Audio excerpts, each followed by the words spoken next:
Boa noite a todos.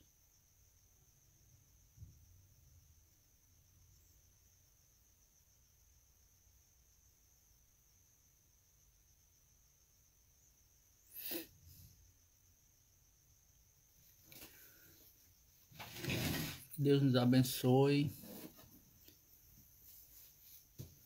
Nós vamos realizar a nossa live na noite de hoje.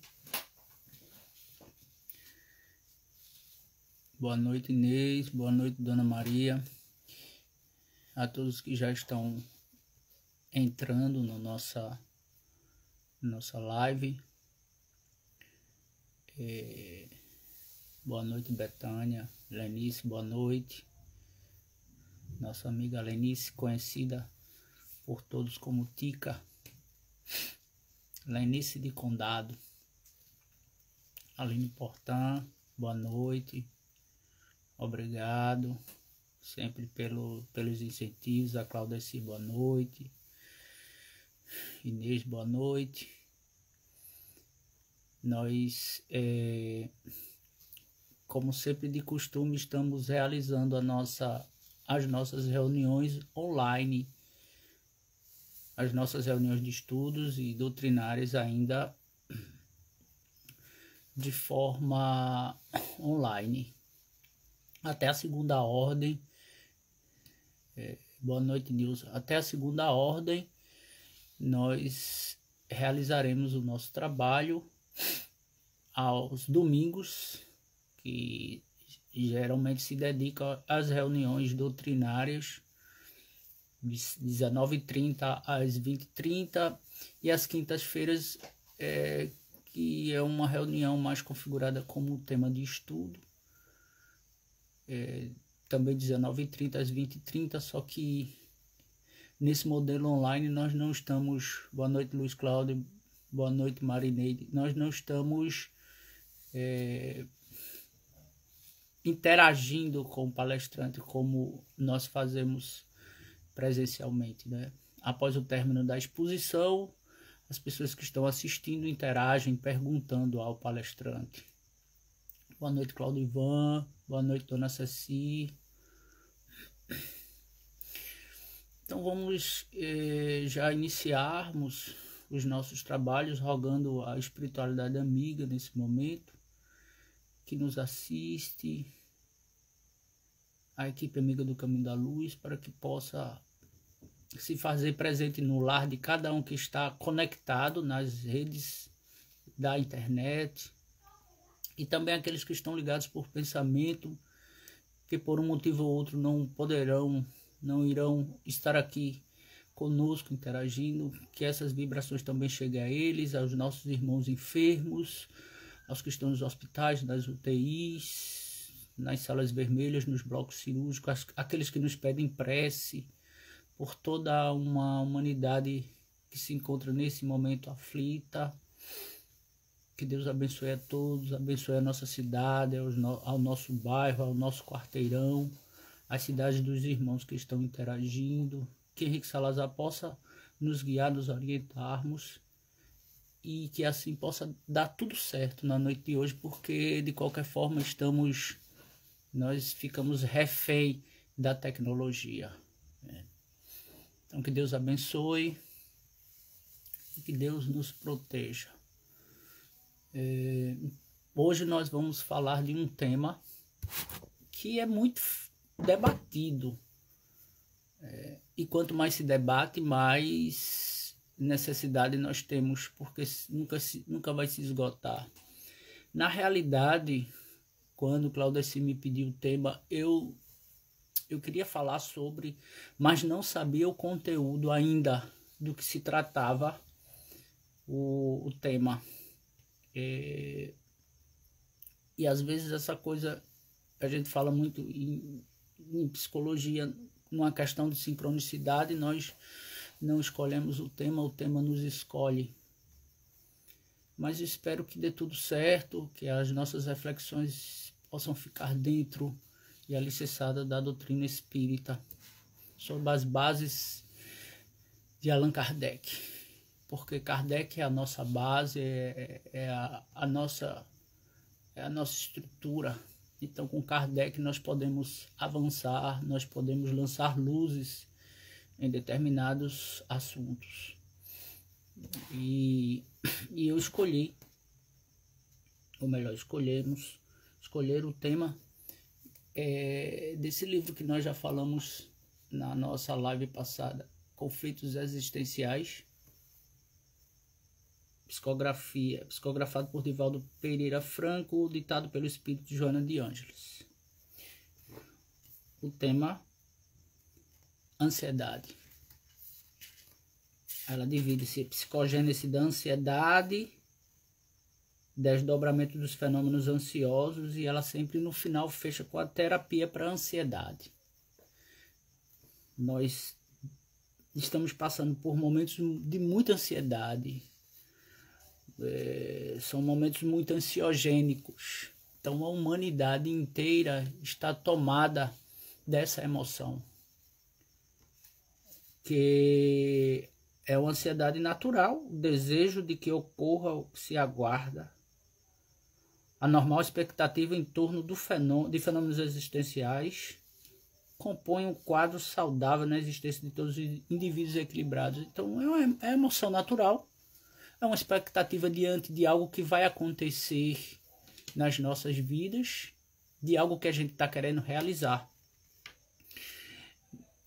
Mas quando essa ansiedade ela ultrapassa da normalidade, essa preocupação com algo que vai acontecer, quando ela nos ocasiona alguns sintomas orgânicos, psíquicos, sudorese, taquicardia, né, inquietação, receio de insucesso, medo. Quando isso começa a ser muito constante na nossa vida, a gente precisa direcionar um olhar diferenciado, porque isso já se torna, de certa forma, algo patológico. Então hoje nós estamos vivendo em dias de muita tensão, de muito estresse, de níveis de ansiedade jamais vistos pela maioria de nós que estamos aqui, salvo alguns poucos que já viveram um fenômeno de pandemia, mas para a maioria de nós encarnados nesse momento é algo muito, muito novo, muito inusitado. E como dizia Jesus, o psicoterapeuta por excelência, assim assevera Joana de Ângeles, no Sermão da Montanha: bem-aventurados os que choram, porque estão recuperando-se das culpas e das mazelas, porque eles serão consolados. Psicogênese da ansiedade, ou seja, a gênese psíquica da ansiedade. Joana de Ângeles, ela segundo informações dela através de Divaldo, ela passou um bom tempo no plano espiritual, estudando algumas ciências que nasceram no mundo espiritual, lógico. Dentre elas a psicologia, a psicanálise, a psicologia analítica junguiana, e ela passou um tempo estudando isso no plano espiritual, porque ela queria trazer a sua contribuição. Boa noite, Analice.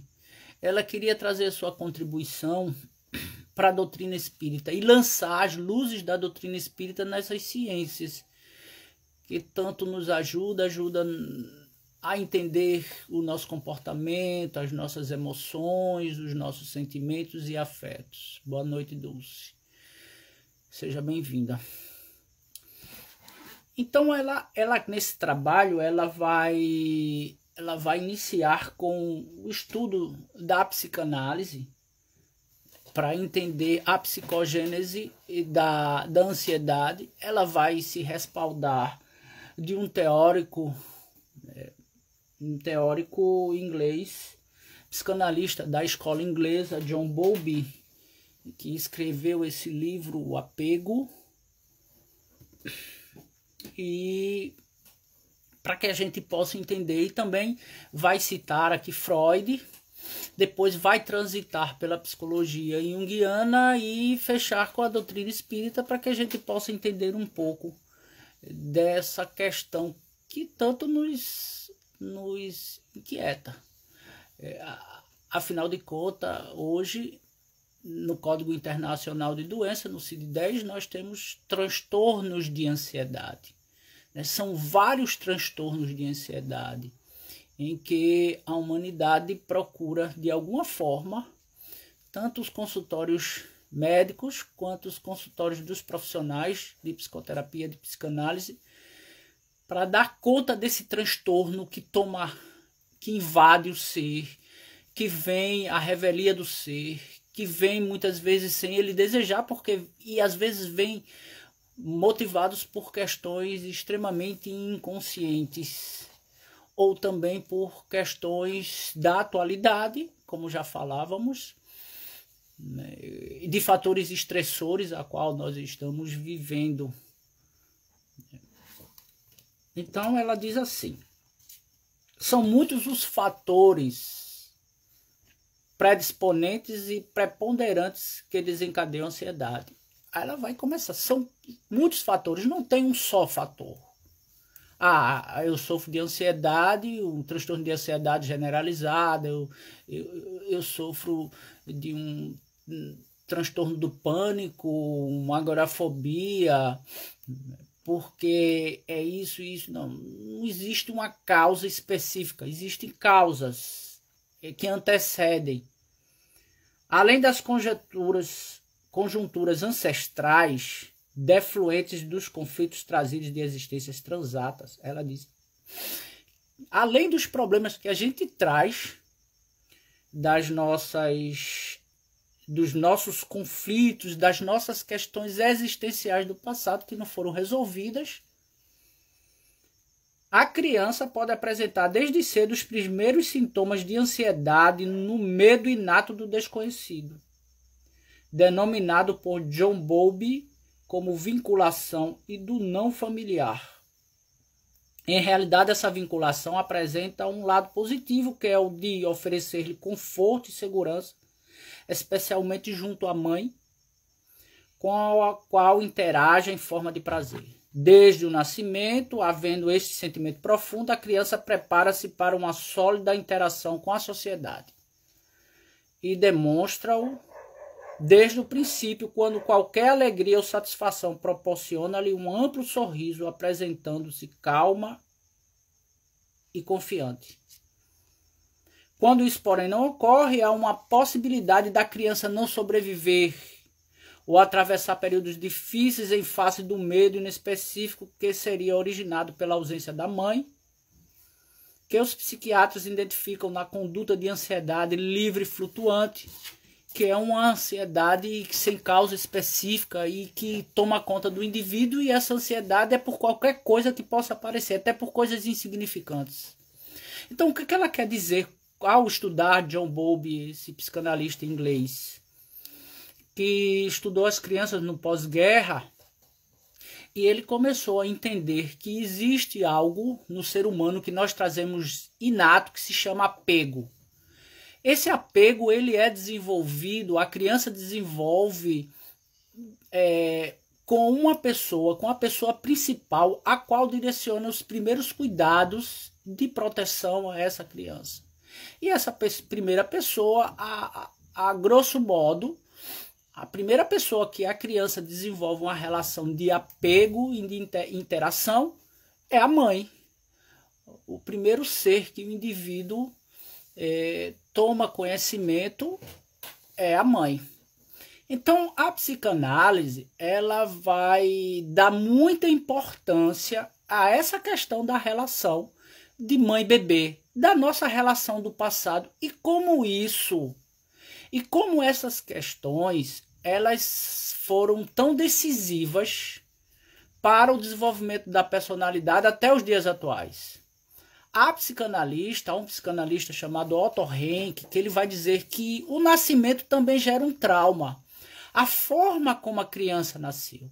Porque, de certa forma, a gente percebe que a criança está num paraíso dentro do útero, acorda a hora que quer, dorme a hora que quer, se alimenta por um cordão, está imerso em água, tranquilo, entre aspas, mas segundo os interacionistas, segundo os profissionais, psicólogos que estudam o desenvolvimento infantil, ele vai dizer que aquele feto, ele sente de alguma forma as emoções que a mãe direciona para ele. As emoções da mãe, as emoções do pai ou de quem quer que esteja, mas principalmente da mãe, porque é uma questão de organismo, elas estão ligados entre um organismo. Além daquela coisa de nós, agora trazendo para a doutrina espírita, e com revelações de André Luiz, e do mundo espiritual, no Livro dos Espíritos, quando nós vamos reencarnar, nós entramos numa espécie de um torpor, de um esquecimento, de um adormecimento, e nós esquecemos, entrando num processo de esquecimento, tanto do que aconteceu no plano espiritual, boa noite, Janete, como também do que aconteceu em uma vida anterior. Então, nós entramos nesse processo de torpor, o perispírito ele vai sofrer um processo plástico de redução para se tornar menor e se acoplar ao ventre da mãe. Mas, diante desse torpor, ele sente de alguma forma as emoções. Se a mãe é muito ansiosa, se a mãe está passando por problemas difíceis, problemas de transtorno de humor, de depressão, de angústia, de muita contrariedade, se ela sofre violência no lar, se essa criança percebe que é rejeitada, tanto pelo pai como a mãe, ou como pelos familiares, esse bebê, esse feto, de certa forma, ele vai sentir isso. Ele vai sentir dentro da sua estrutura orgânica e dentro de um psiquismo que ele está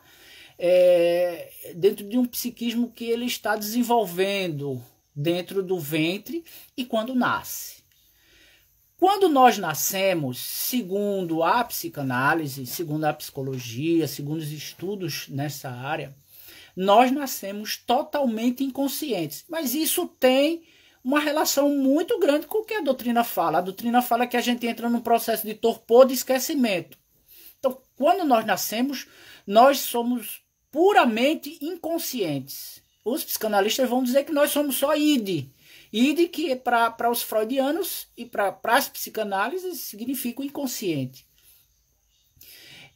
E nós não temos noção de tempo e de espaço, nós não temos cognição desenvolvida, nós ainda não olhamos e não percebemos, não vemos um mundo colorido, nós não temos consciência de que a mãe é a nossa mãe, nós achamos na nossa estrutura que a mãe é uma extensão do nosso organismo e que quando a gente chora, de alguma forma vai aparecer ali um seio bom, como dizia Melanie Klein, e que vai satisfazer as nossas necessidades.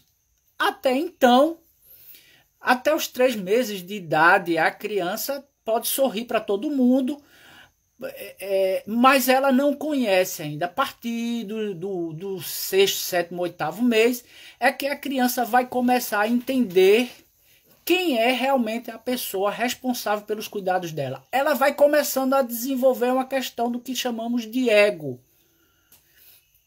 Nós somos os filhotes da criação dos mamíferos mais dependentes de todos eles.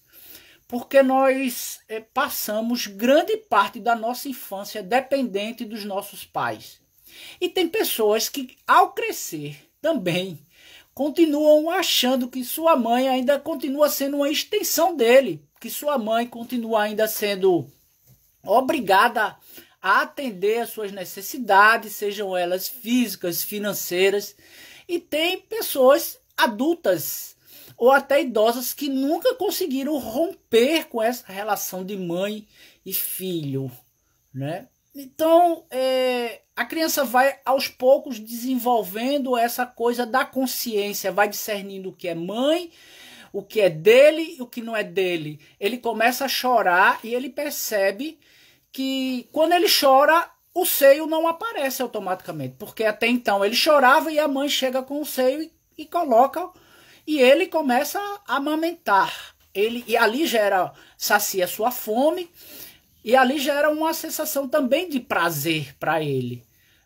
E aos poucos ele vai percebendo que em algum momento ele vai chorar e o seio não está ali. A mãe não se encontra ali naquele mesmo momento. Então o que aconteceu? Aí nesses momentos de tempo de separação, ele começa a entender, desenvolver o seu ego, a sua cognição, que aquele seio não é uma extensão sua, mas pertence a alguém que o cuida. E esse alguém é a mãe. E aí John Bowlby vai dizer, porque ele estudou, né, juntamente com o psicanalista austríaco René Spitz, ele estudou as crianças no pós-guerra, Segunda Guerra Mundial, as crianças que foram abandonadas, crianças órfãos. E o René Spitz, ele criou um termo chamado hospitalismo, que é as crianças abandonadas nos hospitais, nas creches, nos orfanatos, por mais que elas fossem bem asseadas, bem cuidadas, elas desenvolviam uma coisa que ele chamou de hospitalismo, que seria uma depressão profunda. As crianças, até 1 ano de idade, desenvolviam uma depressão profunda e muitas delas morriam, não conseguiam sobreviver. Então, o John Bowlby começou a estudar essa questão do apego.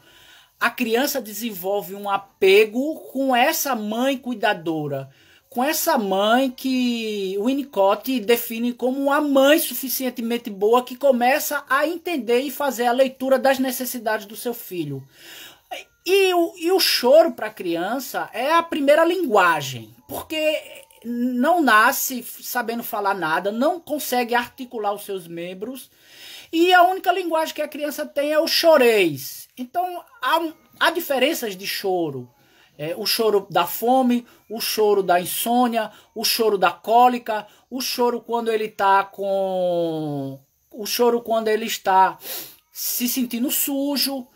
Então, a mãe vai começando a entender as necessidades do filho e, como a mãe suficientemente boa, ela começa, então, a atender essas necessidades, criando um vínculo, criando uma relação de apego com essa mãe.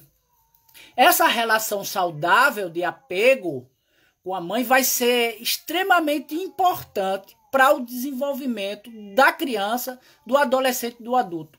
Uma boa relação com os nossos pais, com a nossa mãe, vai ser extremamente estruturante para que a gente possa ser pessoas saudáveis ou não na sociedade. Então, essa relação, como diz Joana de Ângeles, ela vai ser muito responsável também quando a mãe não direciona um cuidado amoroso, um apego necessário para a criança. Quando a mãe não tem esse amor suficiente, as crianças vão crescer com um apego desestruturado. A criança vai crescer, vai se desenvolver com questões que mais lá na frente vai desencadear a ansiedade, os transtornos de ansiedade, agressividade, depressão. Então veja, essa relação em que os psicanalistas estudam é muito importante nas primeiras fases da criança para ser extremamente constituinte na subjetividade e na personalidade do indivíduo. Mães extremamente castradoras, violentas, mães que rejeitaram seus filhos, mães que sofreram transtornos de ansiedade na infância, na gestação, provavelmente irão passar essas coisas, essas questões para as crianças e elas vão sentir. E esses pais extremamente castradores e violentos vão contribuir para que essas crianças, para que nós no futuro sejamos pessoas totalmente inseguras, pessoas que vão desenvolver transtornos de ansiedade, insegurança, medo, insatisfação, problemas nas relações afetuosas, conjugais e sexuais. Então veja como é importante essa relação de mãe e de filho. Então, da mesma forma como a criança vai desenvolver um apego saudável com a mãe, ela também vai desenvolver uma relação de apego saudável com o pai, que para a psicanálise significa a lei, a interdição, o limite. Então, Joana de Ângeles, ela começa a estudar através dessa questão da psicanálise, que a base das nossas ansiedades, dos nossos transtornos de ansiedade, estão muito relacionados com a nossa infância, com a nossa relação da mãe nos primeiros anos de vida. E aí os psicanalistas que vão estudar essa questão do desenvolvimento vão dizer que até os 6 anos de idade, 7 anos de idade, é uma fase muito importante no desenvolvimento da constituição, da subjetividade e da personalidade do ser. E isso é muito... E a gente faz uma ponte disso com a doutrina espírita. Porque Emmanuel vai falar que nós, até aos 7 anos de idade, nós estamos ainda muito mais ligados com o mundo espiritual do que com o mundo físico. Então isso quer dizer o quê? Que é nessa fase, agora, até os 7 anos de idade, que Freud vai dizer que é uma fase extremamente importante para estruturar a personalidade na relação mãe, pai, filhos ou cuidadores, nessa relação triangular, nessa relação edípica, vai ser muito importante, porque é nessa fase que nós vamos tentar moldar as antigas, as arestas, as tendências negativas que os nossos filhos trazem, de vidas passadas. Porque até os 7 anos de idade, os nossos filhos estão apresentando muito do passado deles. A partir dos 7 anos de idade, começa, já fecha uma questão, um ciclo, e aí é que vai se caracterizar um início, propriamente, de uma personalidade mais voltada para esse plano físico aqui. Então, veja como todo esse estudo, veja como toda essa análise psicanalítica e espírita é muito importante para nós compreendermos a nossa estrutura hoje. O que nos leva a sermos tão ansiosos? O que nos leva a sermos, em alguns momentos, hipocondríacos? O que nos leva a sermos, em alguns momentos das nossas vidas, ou grande parte, depressivos, angustiados? Será que isso não tem uma relação lá no passado? Será que nossos pais não foram negligenciadores com a gente? Será que os nossos pais não foram tão de certa forma, castradores, violentos? Quando escutamos muitas vezes os pacientes na clínica que trazem transtornos de ansiedade, nós vamos remeter e vamos entender lá no passado essa constituição familiar. Como foi essa constituição? Se o apego, se a relação de mãe e filho, se a mãe, ela construiu uma relação de segurança para seu filho, de proteção, de amor, de carinho, ou foi uma mãe totalmente negligente, ou foi um pai totalmente ausente, ou foi... E aí a gente pensa em tantas pessoas que sofreram abusos, em tantas crianças que foram maltratadas, que foram rejeitadas pelos pais. Os pais tiveram preferência por A e por B, né? Tiveram preferência pelo primogênito ou pelo caçula. E assim, essas experiências, elas são muito fortes na nossa vida. Então, ela diz aqui que o fenômeno da ansiedade tem suas raízes propriamente na necessidade de reparação da afetividade conflitiva, que também vem de outras existências espirituais, quando houve desgoverno de conduta, gerando animosidade nos atuais pais e necessidade de apoio no espírito endividado que ora se sente rejeitado. Veja, essas causas que esses problemas que nós vamos encontrar aqui, Joana de Ângeles abre um leque quando vai dizer o que faz um pai rejeitar um filho? O que faz um filho hoje buscar a atenção dos pais?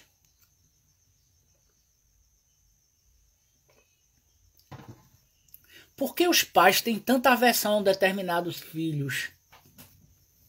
Porque a mãe teve uma gravidez tão complicada?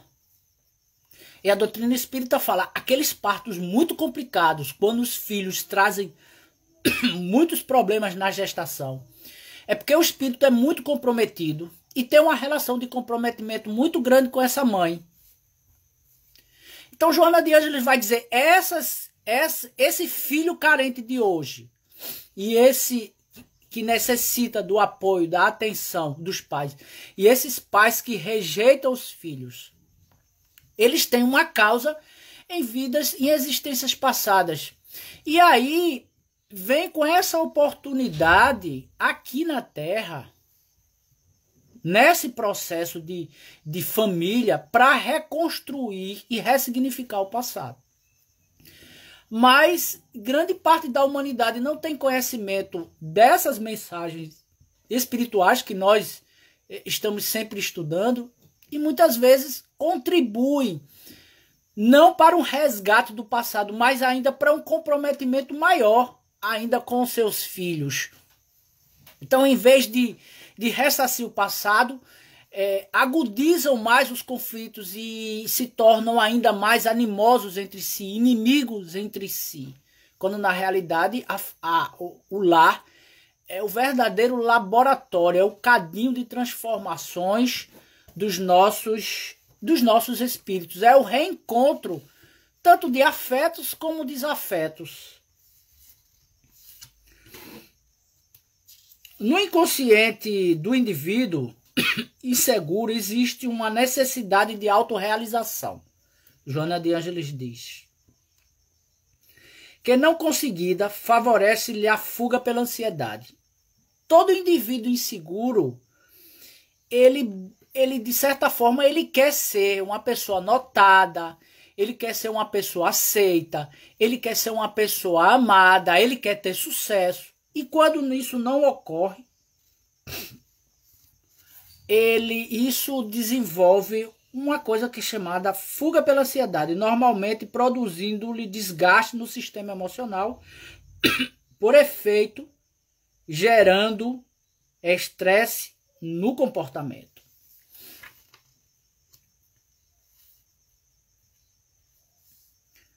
Processos enfermiços no organismo físico igualmente respondem pelo fenômeno da ansiedade, especialmente se o indivíduo não se encontra com estrutura emocional equilibrada para os enfrentamentos que qualquer enfermidade proporciona. Veja,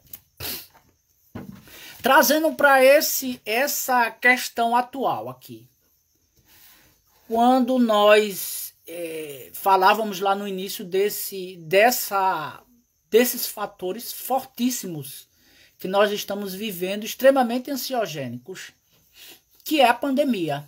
É o medo eminentemente de adoecer e de morrer. E quanto a ansiedade tem atrapalhado o tratamento de pessoas com Covid. Quanto a ansiedade tem direcionado pessoas, muitas vezes, para uma internação, às vezes, em uma UTI. A ansiedade leva muitas vezes à falta de ar. Como falávamos, a sudorese, a taquicardia, a dar problemas gastrointestinal, mexe na pressão arterial. E quantas pessoas, quando se deparam nessa questão com a Covid, elas ficam extremamente amedrontadas, extremamente ansiosas, que terminam tendo que se submeter a uma intervenção mais brusca, quando se elas tivessem naquele momento, se conseguissem dar conta um pouco dessa ansiedade, elas talvez poderiam ter evitado uma internação em uma UTI. Eu sei que nas internações, nos hospitais, a coisa é tão rápida, é tão urgente, que talvez não tenha nesse momento uma intervenção psicológica ali, naquele paciente. E, em compensação, encontramos tantos outros que entram nas urgências e emergências hospitalares com sintomas da Covid, com falta de ar, às vezes desenvolve uma inibição no olfato, no paladar, com dores, com febre, com sensações irritativas no trato da garganta. E aí entram nos hospitais, nas urgências e emergências com sintomas de Covid. E quando chegam lá, não é uma Covid, fazem os testes, não se configura como uma... Boa noite, Dalcira. Não se configura como uma Covid, é apenas uma crise de ansiedade, um transtorno de ansiedade generalizada, um pânico, um medo exacerbado e voltam para casa em decorrência dessa ansiedade exagerada. O medo de piorar, de não se libertar da doença, recuperando a saúde, o receio da falta de recursos para atender as necessidades defluentes da situação. Veja, tudo isso, o medo, o temor dos comentários maliciosos de pessoas insensatas em torno da questão. Aquelas pessoas vão dizer, mas fulano tem problema de nervo, fulano é fraco emocionalmente. Esses comentários que não ajudam em nada. Isso é kiki, isso é piti, isso é mimimi.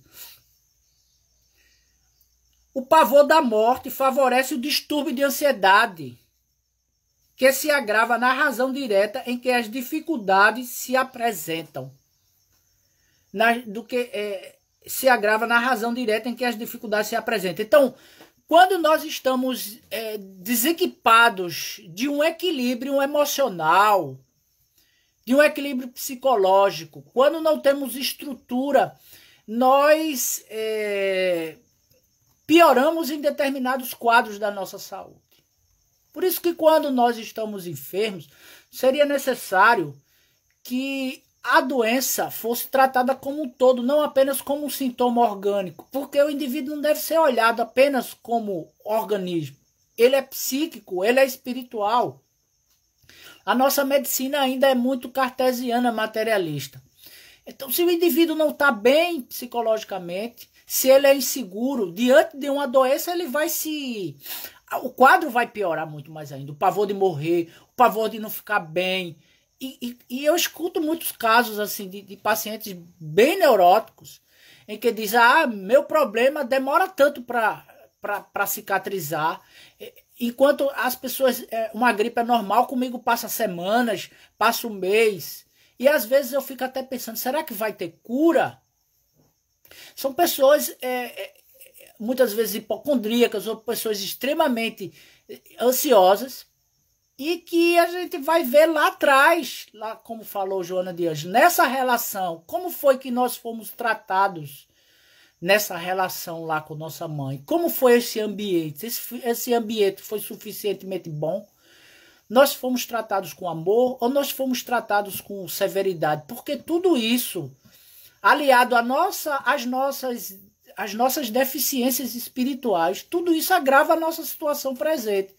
E se nós não tivermos uma estrutura, se nós não tivermos muita fé, confiança na gente, se nós não tivermos às vezes, até uma proposta religiosa que nos oriente, nós vamos viver meio que perdido aqui, desenvolvendo transtorno, desenvolvendo as doenças fantasmas. Aí, para isso, é preciso muitas vezes buscarmos os consultórios de psiquiatria, de psicologia, da medicina, para dar conta de questões nossas emocionais, de ansiedades não equilibradas. O desdobramento dos fenômenos ansiosos. Ela diz, a ansiedade é, na sua conjuntura social na atualidade, um grave fator de perturbação e de desequilíbrio que merece cuidados especiais, observação profunda e terapia especializada. O Brasil é campeão entre muitos países ao uso de medicação ansiolítica. Não estou fazendo uma crítica com isso, porque precisamos em algum momento. Mas isso se configura que nós somos um país extremamente configurado de pessoas, de uma população muito ansiosa, acometida de muita ansiedade. E tem jovens hoje que só dormem à base de medicação controlada. Tem jovens hoje, muitos jovens, que procuram um psiquiatra para prescrever o receituário e para comprar as medicações, porque se não for assim, não consegue dormir. Pessoas extremamente ansiosas, que não podem viver sem uma medicação controlada. Então, o que está por trás disso? Nós somos um país eminentemente alegre, mas um país eminentemente também ansioso. Então, somos campeões no mundo em fazer O uso de medicação controlada no campo dos ansiolíticos. Então é um problema, como ela diz, social da atualidade muito grave, que precisa de uma atenção.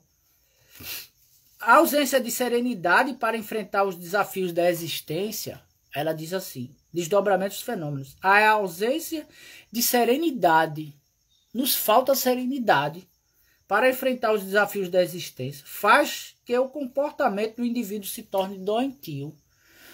O nosso comportamento, cheio de expectativas, normalmente perturbadores, gerando incapacidades de ação equilibrada e de desenvolvimento dos valores éticos, morais corretos.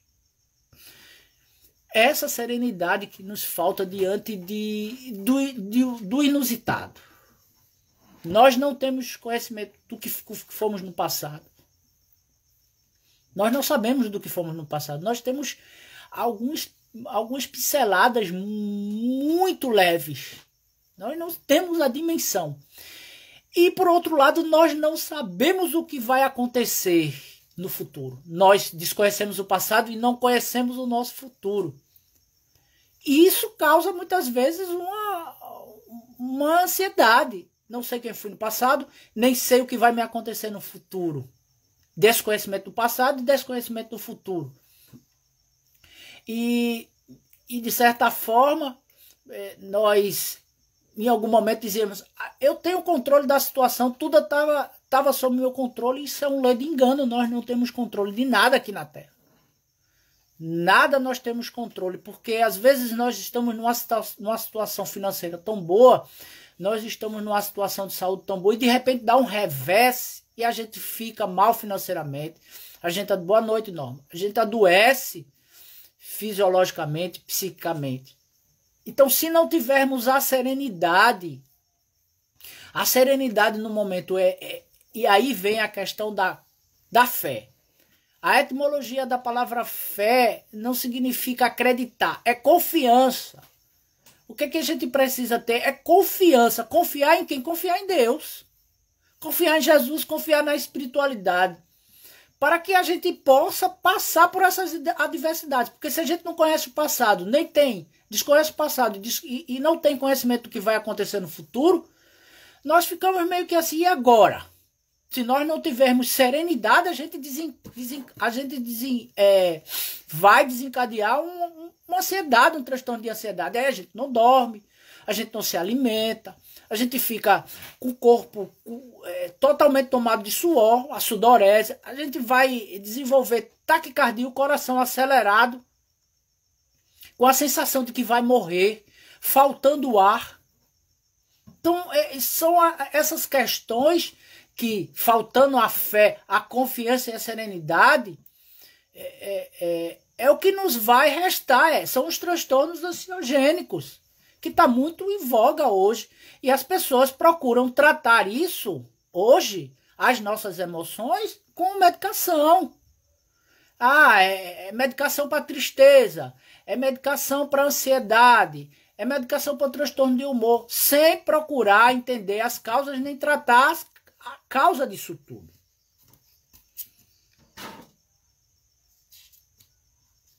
O comportamento ansioso, não poucas vezes, é estimulado por descargas contínuas de adrenalina. A pessoa está ligada 24 horas. Ela não consegue relaxar, ela deita e não relaxa. Porque a adrenalina é um hormônio secretado pelas glândulas suprarrenais, que ativa a movimentação do indivíduo. A gente precisa de adrenalina para correr, para fugir, para lutar, para trabalhar. Mas essa adrenalina o tempo todo no organismo, nos deixando ligado 24 horas, não vai nos deixar relaxar, deitamos na cama e passamos horas embolando, virando de um lado para o outro, de um lado para outro, parecendo vitalizá-los de energia que logo diminui de intensidade. Quanto mais se deixa arrastar pela insatisfação do que faz, ela diz assim, mais deseja realizar, não se fixando na análise das operações concluídas, logo desejando outros desafios e labores que não tem capacidade para atender conforme seria de desejar. É aquela pessoa que começa uma coisa, que mal termina, vai entrando em outra e nunca consegue resolver pelo nível de sua ansiedade. Nunca está satisfeito. Inicia, não termina, começa outro e está sempre ocupando o tempo e nunca resolve e nunca está satisfeito. Na sua turbulência comportamental, os indivíduos tornam-se não raras vezes exigentes e preconceituosos, agressivos e violentos, e desejosos de impor a sua vontade contra a ordem estabelecida, ou aquilo que consideram como errado e carente de reparação. Veja, o que é que esses comportamentos vão desenvolver? A violência, a agressividade, o terrorismo, nas relações com o outro, tudo isso vai desencadeando uma coisa quando a gente não trata, ou quando lá atrás foi causa disso, e quando a gente não trata, a gente desdeia isso. Por que eu estou ansioso? Qual a causa disso? O que está por trás disso? Se eu não encontro uma causa consciente, essa causa ela é de nível inconsciente ou dessa existência ou de problemas de vidas passadas, porque são os conflitos de nossas vidas passadas que, num processo catártico, se atualiza no corpo através da dor, do sofrimento. Essas coisas precisam vir à tona. E quando essas coisas não vêm à tona, quando nós não resolvemos através do processo expiatório, ela vem por outras vias, nos levando aos tormentos outros.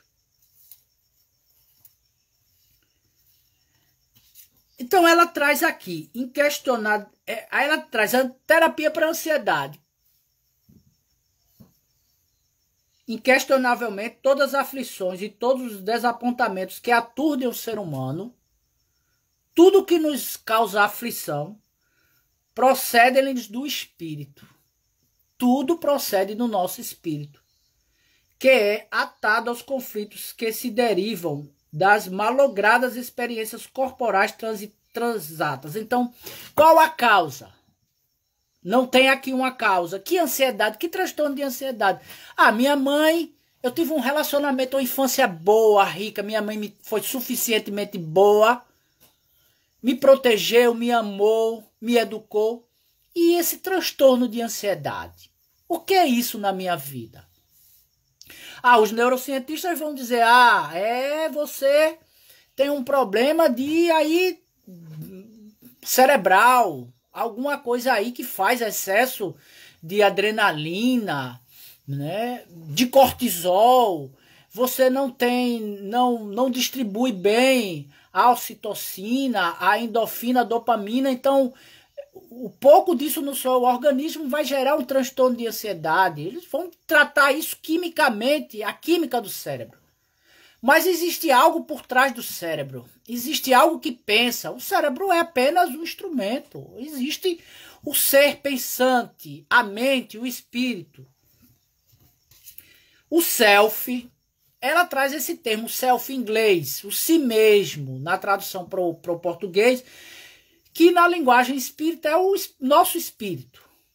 Ao largo das vivências acumuladas, exterioriza as inquietações e culpas que necessitam de ser liberadas. As nossas inquietações e culpas precisam ser liberadas, elas não conseguem ficar lá. É um processo de necessidade, que necessitam de ser liberadas mediante a catarse pelo sofrimento reparador a fim de harmonizar-se. Essas coisas, o nosso passado, eles não ficam, as nossas dívidas, os nossos conflitos, eles não ficam guardadinhos lá, quietinhos, não. Eles precisam vir. E eles se atualizam através do corpo, nos karmas, ou nos processos psíquicos. É um processo catártico. Gera dor, gera sofrimento, mas é um processo de crescimento. Da mesma forma como os nossos conflitos na infância, eles foram reprimidos, recalcados, numa linguagem freudiana, mas eles ficam lá, não ficam quietinhos não, eles querem voltar à consciência e eles burlam o recalcamento. E aí vem a ansiedade, vem o transtorno de ansiedade, vem a angústia, vem as neuroses, vem os processos histéricos, hipocondríacos, porque isso não fica quieto lá, isso precisa vir à tona, isso precisa ser ressignificado. Da mesma coisa os nossos conflitos nas vidas passadas. Então, se eu não encontro uma causa para o meu transtorno, para o meu problema aqui, eu já fiz terapia, fiz tudo, e não encontro, a causa é o passado. Não tem outra. Então, Joana de Ângeles nos propõe a terapêutica. Ela diz que precisamos praticar a meditação. É muito importante, ela diz, praticarmos a meditação para lidarmos com esses conflitos, com essa ansiedade. Praticar a yoga, ela aconselha a nós a praticarmos a yoga. Uma boa leitura. Será que nós estamos lendo? O que é que nós estamos lendo? Eu já fiz um teste comigo e em alguns momentos eu estava me sentindo muito ansioso, preocupado. E aí eu fui fazer um teste. Vou ver uma coisa aqui. Peguei o aferidor de pressão, pá. Aí vi minha pressão 12/9. Minha pressão arterial geralmente é mais baixa do que isso. Aí eu disse que eu estou aflito, estou preocupado com alguma coisa, algumas questões. Ah, tá, tudo bem. Aí fui ler. Fui pegar um livro, fui ler, me tranquilizar, um livro espírita. E aí, depois de uma leitura, eu peguei lá, fui aferir minha pressão. Pá, eu sou o próprio objeto da minha pesquisa. Quando fui aferir minha pressão estava baixa, assim, meu normal. 10 por 7, 10 por 7 ponto alguma coisa, 9 por alguma coisa. A minha pressão havia se estabilizado. Por quê? Porque eu busquei um recurso que é a leitura. A leitura é uma terapêutica que Joana de Ângeles traz. A meditação, a yoga, a leitura. Nós temos será que nós temos uma educação para meditar? O Oriente medita há milênios e nós temos muita dificuldade. Então, já que não meditamos, vamos procurar a nossa prática, que é a oração. Ela traz também a oração como um recurso terapêutico para a gente tratar as nossas ansiedades. E vai trazer também a prática da caridade, do amor, da solidariedade, da compaixão para com o outro. Isso também são formas terapêuticas. E ela vai também aconselhar a nós, quando estivermos com alguma dificuldade nessa área, a também procurarmos os psicólogos, os psicanalistas, os psiquiatras. Se possível, se eu estou precisando de tomar medicação, toma medicação, estabiliza essa ansiedade e depois faz o processo de desmame e tenta viver, né, de uma forma mais saudável. Praticar esporte também é uma possibilidade. Ah, eu não posso caminhar. Vai praticar pilates. Ah, eu não gosto de academia. Vai caminhar. Vai utilizar compra uma bicicleta, vai fazer bike. Vai meditar, vai fazer yoga. Yoga é uma coisa tão fantástica, né? Traz tantos benefícios para a gente, essa cultura do Oriente.